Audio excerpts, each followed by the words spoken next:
In the words of Paulie Gualtieri from The Sopranos, what do you hear, what do you say? Absolutely sod all when it comes to Tottenham Hotspur so far this summer. It's been such a disappointing, quiet and boring summer transfer window from a Spurs perspective. But what else did we expect as Tottenham fans? Every summer we hear rumours and all of these buzzwords being used before the window opens about Spurs accelerating in the window and making statement signings and advancing and going to that next level.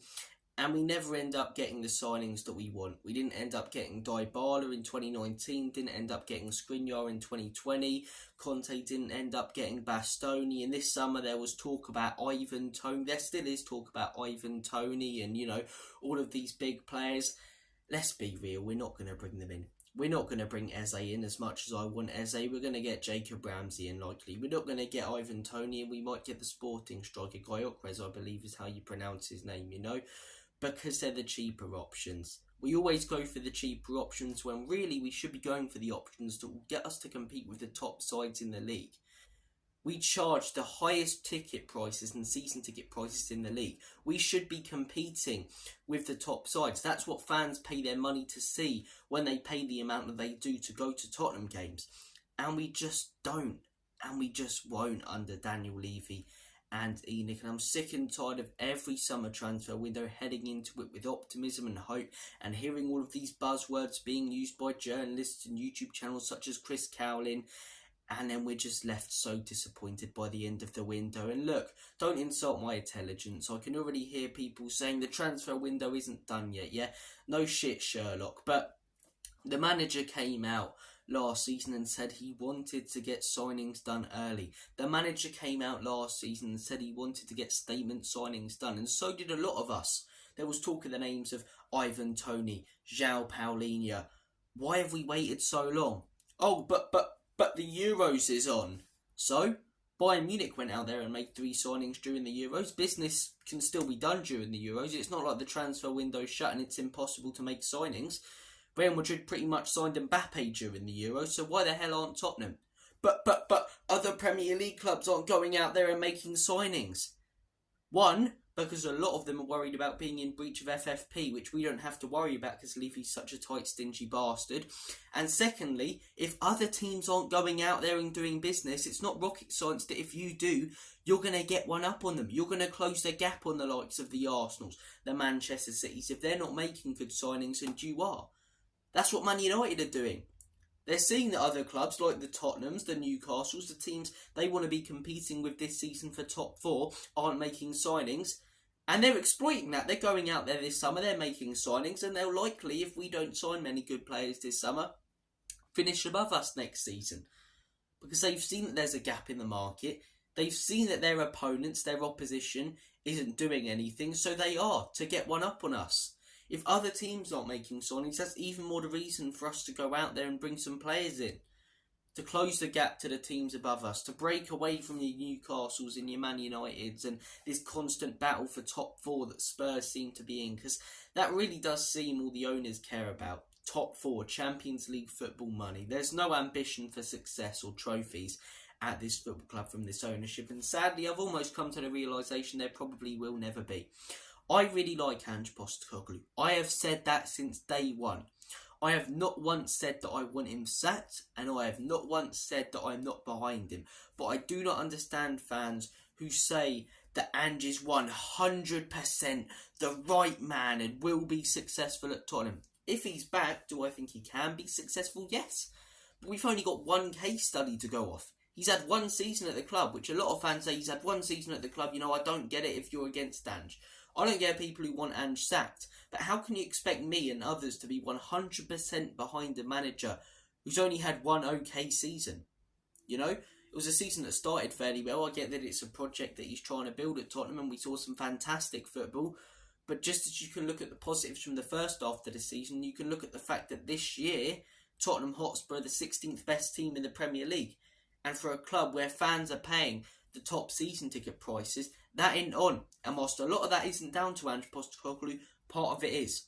I never wanted Conte sacked. I don't want Ange to ever go. Or not to ever go, but I want him to be successful. And I think sacking should be a last resort. It's not at Tottenham Hotspur though. But You know, fans who say that they're not 100% behind, and you're labelled as toxic, negative, you know. You say anything bad about this manager, and I just don't get how someone can be 100%, as I say, sure that this is the right man when he's only been here one season. 100% behind him, fair enough. He's Tottenham manager, like these players. I'm behind these players and the manager. But to put 100%, you know, assure that this guy is going to win everything at this club and be successful and take us, as I say, to the promised land. I don't get how you can be so sure that he's going to do that when he's had one, as I say, decent season. Wasn't an unbelievable season, wasn't a bad one by any means, but it was one decent season. If Ange Postecoglou goes on to win a trophy and gets top 4 this season, then I will say, okay, you know, maybe this man is the one to finally take us to trophies, despite the ownership. But as I say, you guys know my thoughts and opinions on the ownership. I say Enoch and Levy out at the end of every video, and in all honesty, I'm losing hope under this ownership that we're ever going to be successful. I always try and look at things slightly positively, but I feel like sometimes I'm being delusional, as I say, to enjoy myself. And let's not beat around the bush. I'm basing my thoughts and opinions on history, and if you look at history, we're not going to be successful under this ownership. One Carabao Cup in 20 years. One Carabao Cup in 24 years under this ownership. You know, 2 Carabao Cups in 26 years and 30 plus years for 2 trophies. It's now I get all that wasn't under Enoch and Levy, you know, Sugar as well in the 90s and stuff, and I wasn't around to witness how bad things got. All I've seen with Tottenham is constant optimism and hope, and then the team just going for top 4. And I'm sorry, you can't label fans as toxic and negative who are paying top prices yet getting 4th to 8th every single season. You know, it's really not on. But fans will continue to pay those top prices because they love Tottenham Hotspur. There's thousands and thousands on the season ticket rota, and that's why Daniel Levy will stay as Tottenham chairman probably for the next 10 to 15 years, because he's got that constant money coming in. He's running the business absolutely brilliantly. I'll never deny that. But I'm sorry, I'm a Tottenham fan. I'm not a Tottenham Hotspur business fan. I care about what goes on the pitch, not off it. And, you know, I want my team to be successful. And we never seem to go out there and make those statement signings which tell me every summer that this ownership isn't fussed about trophies or success like we are. Their success is getting Champions League football to make a profit every single year. Sell players out the door, bring a few in, but make sure you're making that profit as a business. You know, and it's just frustrating again. It's just frustrating. Dybala a few years ago, we got Lo Celso. You know, Skriniar, we got Rodon. Bastoni, we got Longley on a season-long loan, you know. And last summer was a very positive summer. It was the first summer under a new manager, and I gave Levy and Enoch the credit where it was due. I said, yeah, they backed him this summer. But that's one summer. Go out there and do it this summer. Other teams, your Chelsea's, you know, you can understand why they're not spending money, because they spend £1, FFP's going to be up their arse.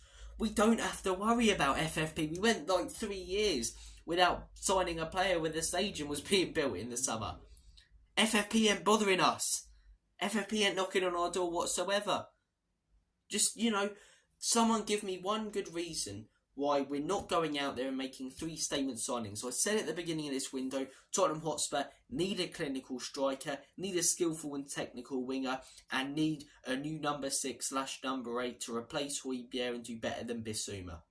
Someone please give me one good reason why we've not done that. The summer window ain't over yet, yeah, but it's also been open for about a month. Why have we not gone out there and signed those players? Why didn't we look at João Paulinho when he was available at the beginning of the window? Oh, but the Euros was on. Other teams did business. Why aren't we? Oh, but other Premier League clubs haven't done business. So, are we just going to be sheep now, do what everyone else does? Sod everyone else. I couldn't give a monkey's toss about everyone else. I'm a Tottenham fan. I support Tottenham. I care about what Tottenham does. And when other teams aren't making signings, use that to your advantage when you can, because you're not in breach of FFP, and get one up on them.